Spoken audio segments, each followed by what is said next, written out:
razed church houses in fresh Kaduna attacks. Malami rules out sharing Ibori loot with Delta. Now here's this interesting one. Dangote truck caught with 600 smuggled rice. 3 arrested. Attacks on INEC facilities orchestrated aggression, says Yakubu. And alleged IPOB planned attacks on Lagos propaganda cheap, says ex-minister. $189 million clinical trial. Others ground local COVID-19 production. And unfortunately, 127 Southeast Corps cops killed, 25 stations razed. This is according to the report on the Punch newspaper. 127 police officers have been killed so far in the south and the southeast since we started seeing this increased attacks on police stations and law enforcement agencies. Let's see if we can take some more headlines on the Punch newspaper. Bello Coco should go with Bala Usman, says NGO. Onne multipurpose terminal opens for operations. Senate demands 5G deployment suspension once health concerns addressed. Reps probe Max Air, aeroplanes, bird strikes. Well, okay. Let me take a deep breath and take this again. Reps probe Max Air. Aeroplanes, bird strike, Emir escape death. Yes, you're right. Okay, because it wasn't sounding right initially, but that's the headline on the Punch newspaper. I don't know if we'll be able to take details of that. But you also find National Carrier Ministry prepares memo, plans 2022 take off date. Group slams AFCC, says only INEC can probe PDP finances. So these are some of the headlines on the Punch. We'll have to take a commercial break at this point. When we return, we're going to take a look at the El-Rufai attacks governors over strike headline, and then also look at the 380 naira per litre proposed pump price for petrol when deregulation kicks in completely. Don't go away. And the winners for the Indomie Eat and Win promo are Mrs. Obi and Davy. Yes, Mommy, we won! Yes, we won! David, you still haven't told me how you won. It's simple, John. With Indomie Eat and Win. Indomie Eat and Win? Yes! Just buy 10 Indomitables pack, find the unique code at the back of the pack, go to www.indomitables.ng and enter your code to win amazing prizes every week and a star prize of 100,000 naira. Wow! Let me go and get my Indomie now. It is time for celebration. 30 years busting with goodness. The challenge can never ever stop us. You can't underrate us. You can't underrate. But still with so much greatness. Enjoy our world of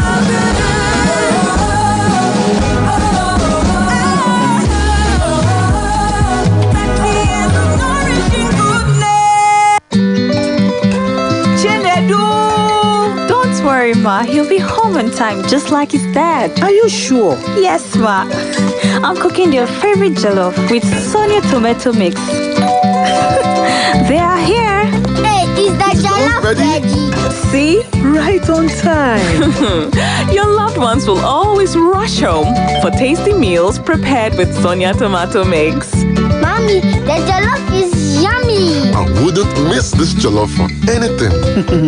It's so good eating together with a family. Yes, Ma. All thanks to Sonia. Sonia tomato mix brings you together. Proudly Nigerian. I just want flex, don't need stress in my life. Avoid the yawa, I no want queue for the bank. Sharp, I don't open an account. Digital bank, we get the power now vote. I pay my bills easily, I'm running things like a boss. Collect a loan with no collateral. Vault is the answer. Vault is the way. Vault is the answer. From Polaris Bank, Vault is the answer. Vault is the way. Download Vault by Polaris Bank Bank. That's VULTE. Visit the Google Play Store or Apple Store now.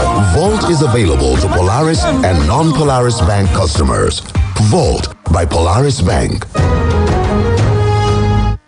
What do you need in a safeguard?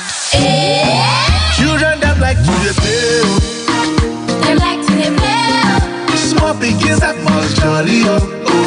They like to jolly oh. But remember one thing, protect them with safeguard too.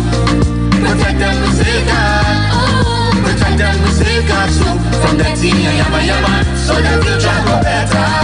Safeguard antibacterial soap. They come out every yama for body. It also they available for 50-gram size. La deuxième mi-temps de ce Hello? Eddie, my friend. Yeah? May is going to be amazing with DSTV. There are 155 matches from the Premier League, What? La Liga, Serie A, Champions League, and FA Cup. Whoa. That's two of the biggest cup finals and three of the best leagues in the world, reaching the pinnacle of the season. Whoa, that is amazing. It is amazing, Eddie. And the only place in the world where you can watch all of this amazing football in May is on DSTV. Be amazed by the world's best football when you get connected to DSTV. Anytime malaria show, Nakam Shalatem. Má ṣe gba ibà láyè lára rẹ o. Tètè kojú rẹ̀ pẹ̀lú Shalatem. Shalatem jẹ́ ojúlówó oògùn ibà tí a fi artemether àti lumefantrine ṣe láti ọwọ́ Shalina Healthcare ní ilẹ̀ tiwantiwa Nàìjíríà. Shalatem wà fún ọmọdé, ó sì wà fún àgbàlagbà. Pàápàá jùlọ, ó wà fún gbogbo ọjọ́ orí. Wàyé o, rántí láti lo Shalatem pẹ̀lú oúnjẹ.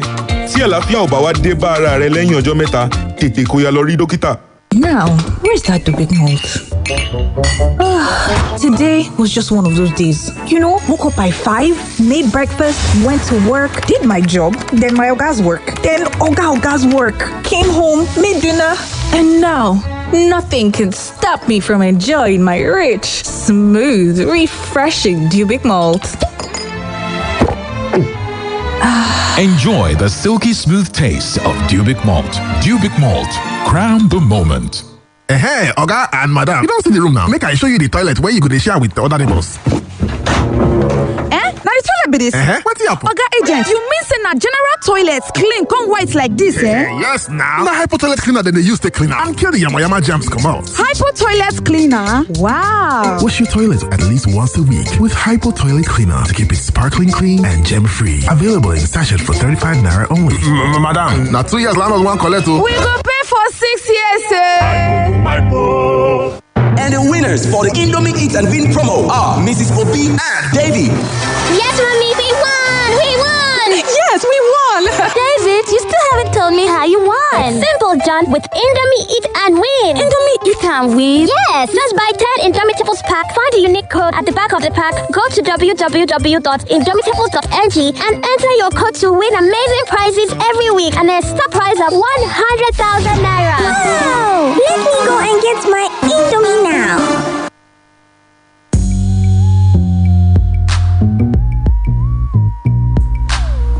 Well, thank you so much for staying with us. It's 8 minutes to 7 a.m. You're listening to Straight from the Dailies here on Splash 105.5 FM. My name is Charityu Jerome. I've got Barrister Yomi Ogunlola with me this morning. We're just about to get into details of a story from the Punch newspaper. Now, in case you missed the headlines, if you're just joining us, the headline reads, El-Rufai attacks governors over strike. NGF molds 380 naira per litre fuel price. So here's the detail. The governor of Kaduna State, Nasir El-Rufai, has accused his fellow governors of abandoning his administration in its face-off with the Nigeria Labour Congress. El-Rufai said this during a virtual meeting of the Nigeria Governors Forum on Wednesday. Before the committee submitted his report, El-Rufai had berated the forum. He also accused an unnamed governor of providing mobilization funds for the NLC to destabilize Kaduna State. Recall the workers in the state had on Monday begun a 5-day strike over El-Rufai's administration's retrenchment of 45,000 workers and the alleged anti-labor policies.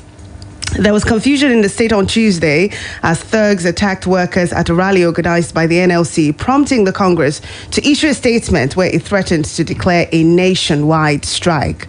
El-Rufai had earlier on Tuesday declared the NLC president Ayuba Wabba wanted for allegedly sabotaging the economy of the state.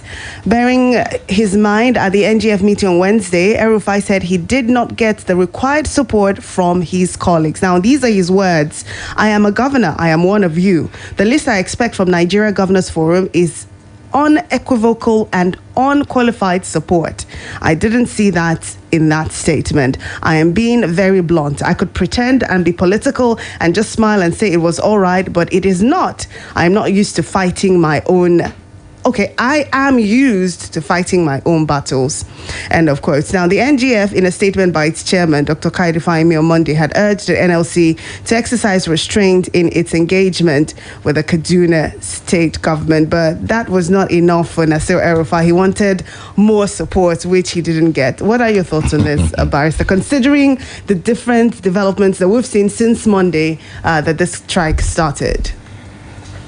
There is no substitute for good leadership, and there is no substitute for experience.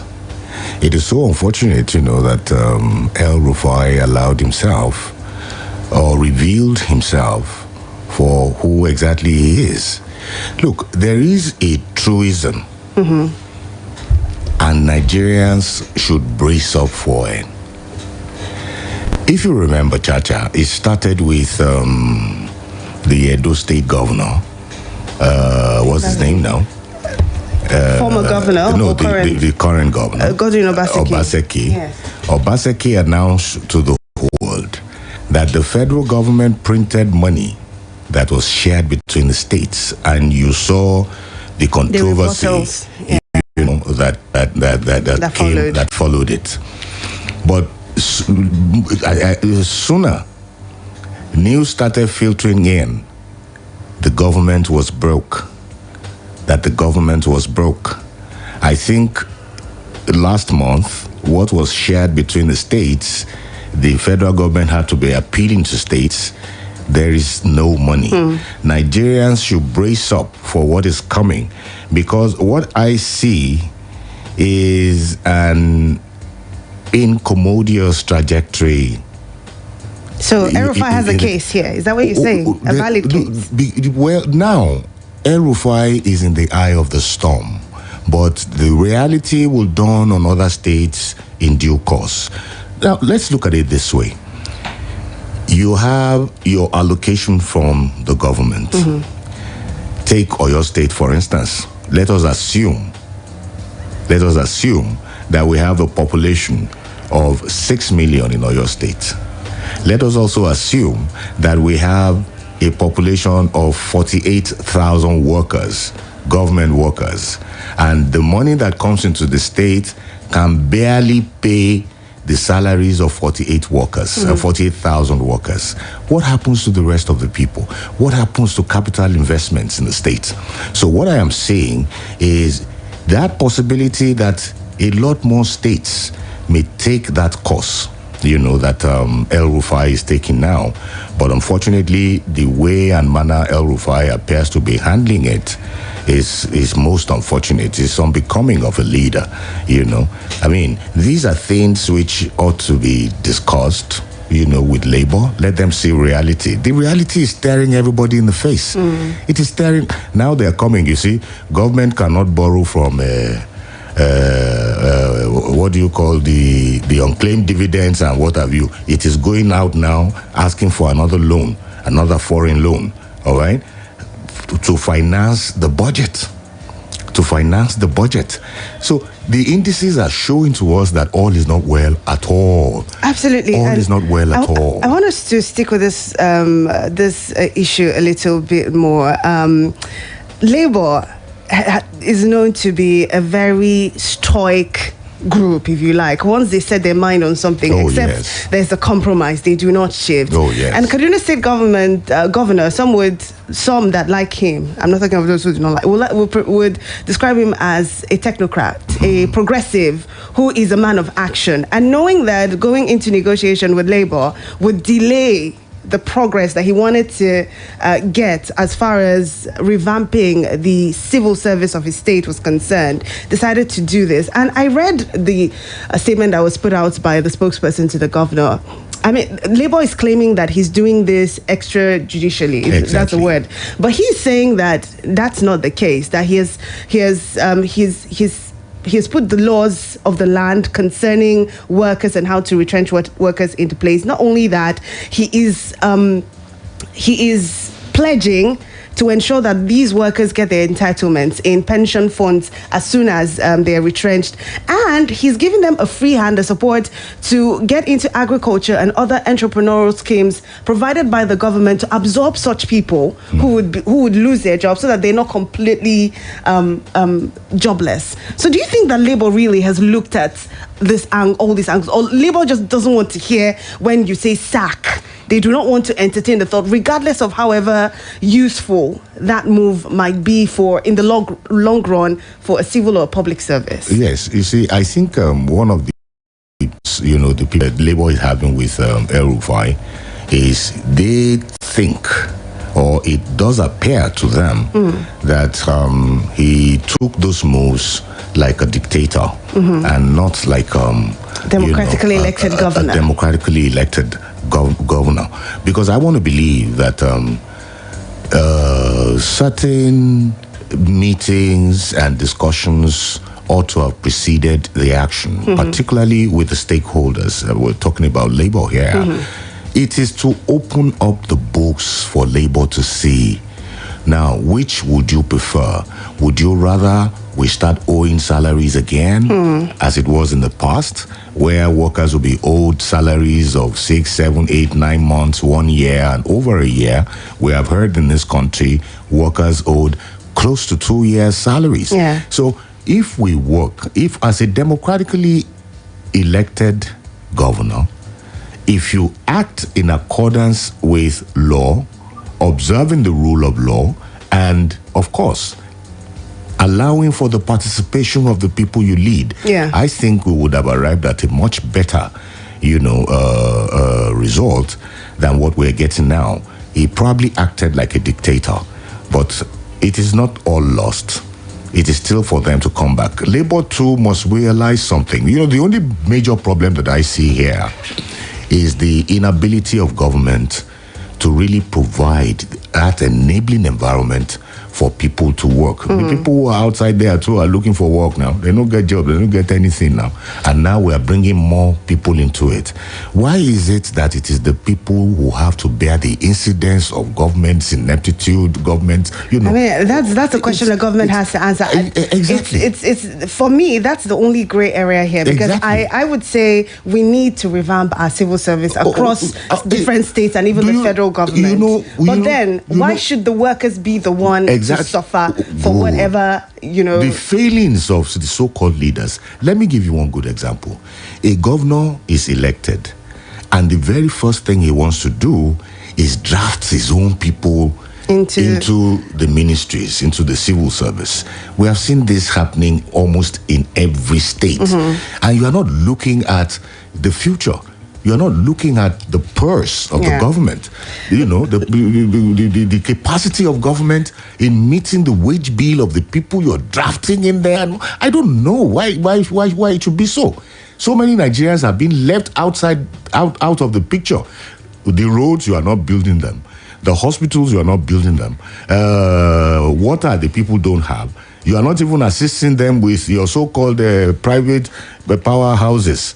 So majority of the people are not benefiting anything from government. Let's look at the other angle of that story, where we're hearing that the petrol pump price might be upped to 380 naira per litre. So the area that concerns that is, while presenting the report of the NJF Committee on Subsidy on Petrol, El-Rufai, who's the chairman of the committee, explained that the current subsidy regime was unsustainable because smugglers and illegal marketers in neighboring African countries were the beneficiary. The committee recommended that the removal of subsidy should be immediate to save the nation's economy. He noted that Nigeria, like other organizations of petroleum exporting countries, agreed to a cut in production to keep the prices high, but that Nigeria could not fully benefit from the regime because of subsidies. So They're recommending immediate total removal of subsidies now, which would jack up the price of petrol per litre to 380. Quick comments, Barrister. So we can move on. El Rufai's chauvinism makes me laugh. Isn't this another failure of governance? But that's not El Rufai's fault. This is something that we've been battling but he is for the years. one who is announcing it to us now. That's why I'm calling it his chauvinism. You understand? Whose failure is this? Why and how and where are those petrol getting outside our borders? Is it my duty to go and police the border? Is it your duty, Chacha? Isn't that government's responsibility? So if it is going outside the borders, is it not another, failure of governance? It's everywhere you turn, there's a failure. There's obvious failure.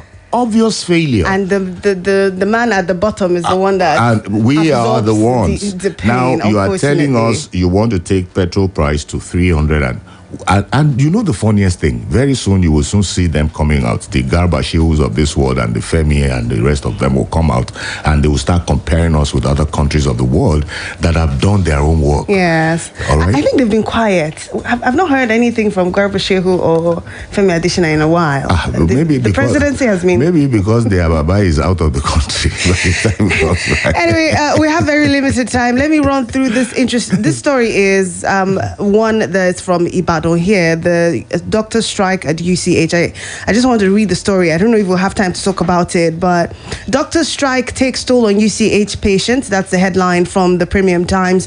Patients seeking services at the University College Hospital have expressed frustration over the indefinite strike currently being embarked upon by the Association of Resident Doctors.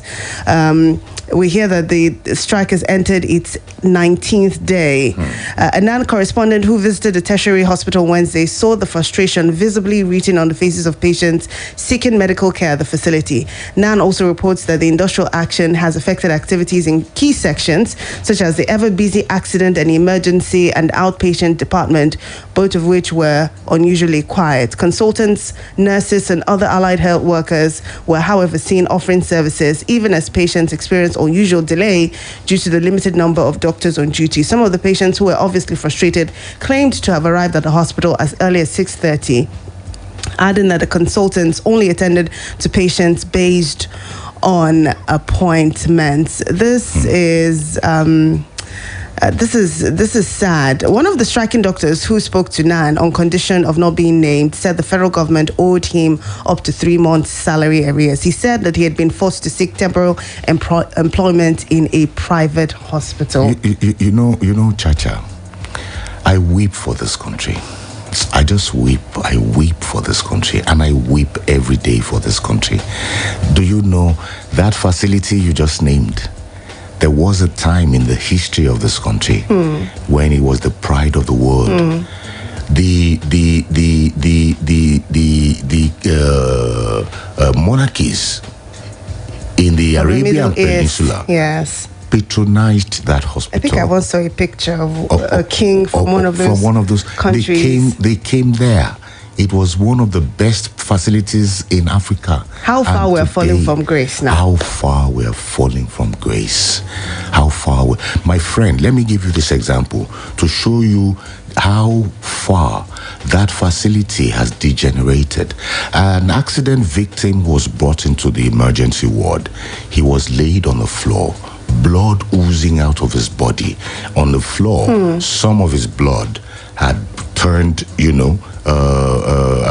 had become solid. And the man was there still bleeding. A friend of mine whose wife was put into bed happened to have been in the hospital. And he just walked into the emergency section and he saw the man. And he came in from America and was like, for God's sake, who is attending to this man? He now approached one of the officials there. Said, why? Look at this man. This man is going to die. Do you know the response of the official? No. He said, well, that's their business. He doesn't have money to buy card. Wow. There's no empathy anymore. He said he doesn't have money to buy card. He said, to buy card? Are you going to let him die just because of that? My friend now opened his purse counted. He said, how much was it? She said 5,000. My friend opened his purse and gave the nurse 10,000 naira. Do you know what she said again?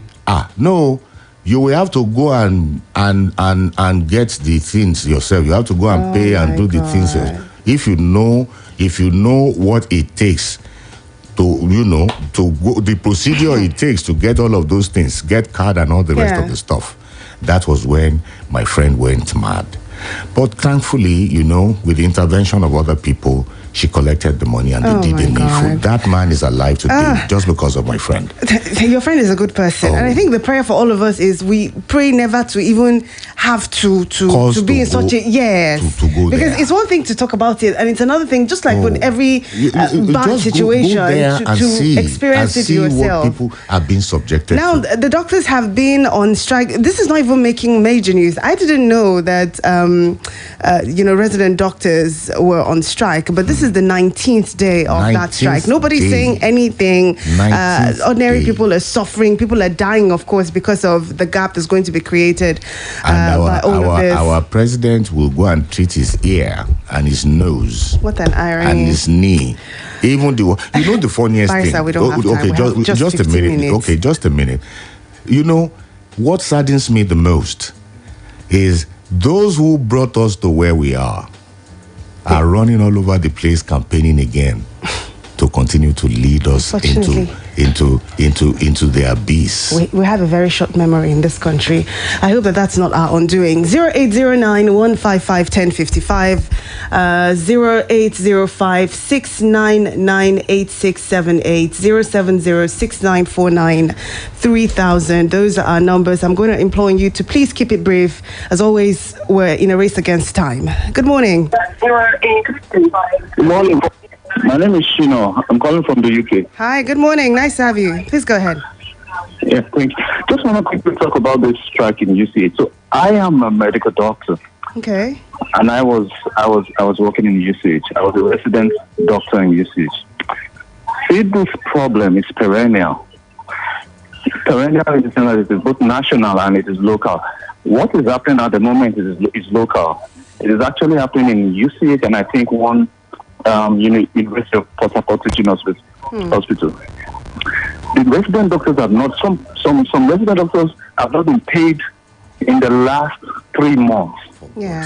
In fact, it was 4 months and eventually they paid about 30% of 1 month. Wow. So it is 30% of 25% that they have actually paid. So they expect them to come to work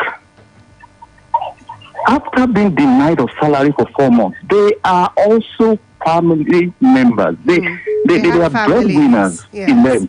They have families. Who's withholding their salary, if I may ask? Is it the administration of the UCH that is holding their salaries, or the federal government, or the state government? Who's holding the salaries? From what I gathered, it is the national. Now, but why is it just UCH and University of Port Harcourt Teaching Hospital? That means there is a problem with the administration of UCH about getting them to be paid. So that is why I said it's both local and national. And that is why they are going on strike. All right. I'm talking about empathy. I was in UCH. I spent about 3.5 years in UCH. I have on several occasions, I have paid for patients. I have given them money. When you want to treat patients and you expect them to do tests as low as 500 naira, and these people are not able to pay, there are times in which you just dip your hands in your pocket and you help. And it happens to doctors, it happens to nurses as well. All right. But it gets to a point where somebody that has not collected salary for 4 months, how is he going to even help himself, let alone help another person? It is very sad. Shino, thank you very much. Shino, thank you very much. For somebody who is experienced it, yes. Who experienced it. Thank you very much for this illumination. Hello, good morning. Good morning. You're welcome. Yes, this is Ayuko calling from Lara. Please go ahead.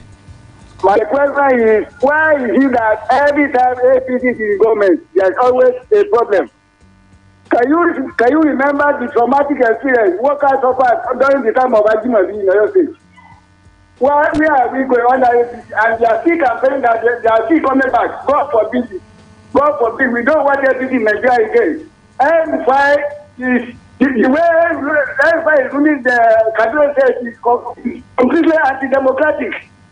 This is not good for our democracy. Ayekoto, thank you very much. Ayekoto, I don't Final think I'm going caller. to agree with you that it is just APC. Well, didn't we have things like this during PDP rule?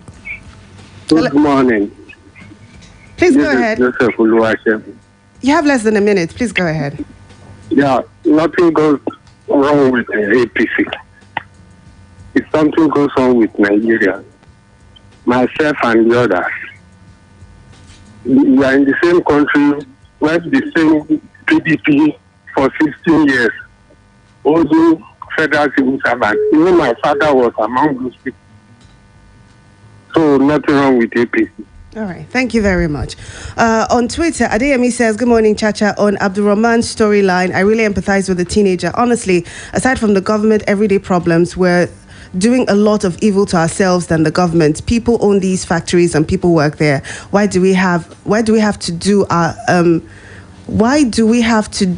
in ourselves with lives? Okay, I don't think they're quite do good. in ourselves, I guess. With lives. Okay, that's thank you so much. As you can tell, I'm like rushing out. We're going to continue this conversation in the 8 o'clock hour. I was hoping to talk about two different bills that just passed in the passed second reading in the National Assembly, but maybe I'll just keep it to people giving their responses to some of these headlines so we can take some of your response. Apologies for not being able to take the calls that are coming in because of our time. 8 o'clock we'll resume again and touch on some of the stories and then move on from there. Barrister, thank you for being here. It's always a pleasure. We have some commercial break, a commercial break coming up, and then sports at 7:30. Good morning. Splash FM 105.5.